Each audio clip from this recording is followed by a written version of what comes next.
Hi dears, welcome back. ഇന്ന് ഞാൻ വന്നിരിക്കുന്നത് ഒരു വെറൈറ്റി മുട്ടക്കറിയുടെ റെസിപ്പി ആയിട്ടാണ്. വെള്ള കളറിലുള്ള മുട്ടക്കറിയാണ്. നല്ല ടേസ്റ്റാണ്. എന്നും ഒരേ രീതിയിൽ മുട്ടക്കറി കഴിക്കുന്നത് ഇഷ്ടമില്ലാത്തവർക്കൊക്കെ ട്രൈ ചെയ്യാൻ പറ്റിയ റെസിപ്പിയാണ്. വേഗത്തിൽ തയ്യാറാക്കിയെടുക്കാം. അപ്പത്തിനും ഇടിയപ്പത്തിനും ചോറിനും ഒക്കെ നല്ല കോമ്പിനേഷനാണ്. അപ്പം നോക്കാം റെസിപ്പി എങ്ങനെയാണെന്ന്.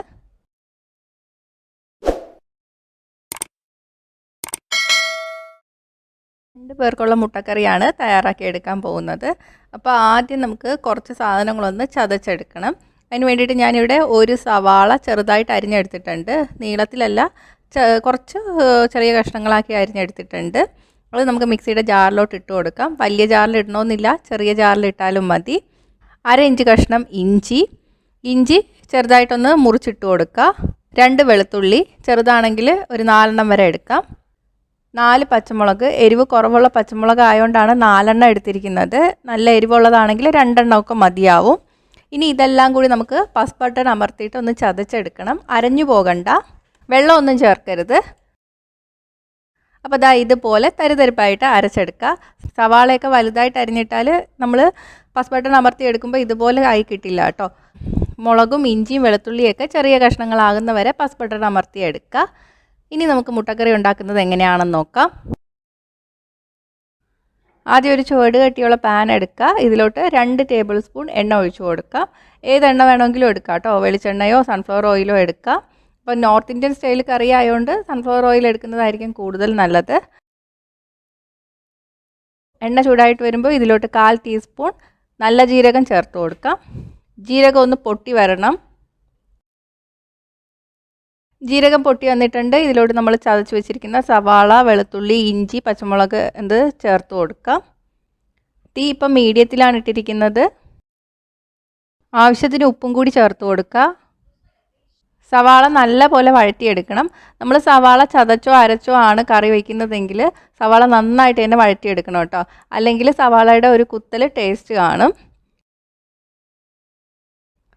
അപ്പോൾ കുറച്ച് സമയം എടുക്കും വഴറ്റിയെടുക്കാൻ വേണ്ടിയിട്ട്. ഇതാ സവാള നല്ല ബ്രൗൺ നിറമായി വന്നിട്ടുണ്ട്, കരിഞ്ഞൊന്നും പോയിട്ടില്ല.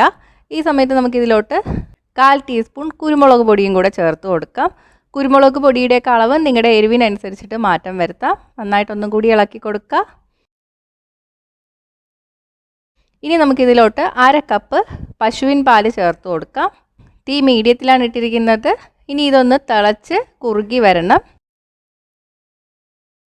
നന്നായിട്ട് ഇളക്കിയതിന് ശേഷം നമുക്കിതിലോട്ട് 1/2 കപ്പ് വെള്ളവും കൂടി ചേർത്ത് കൊടുക്കാം. ഉപ്പ് നോക്കുക, ഉപ്പ് കുറവാണെങ്കിൽ ചേർത്ത് കൊടുക്കാം.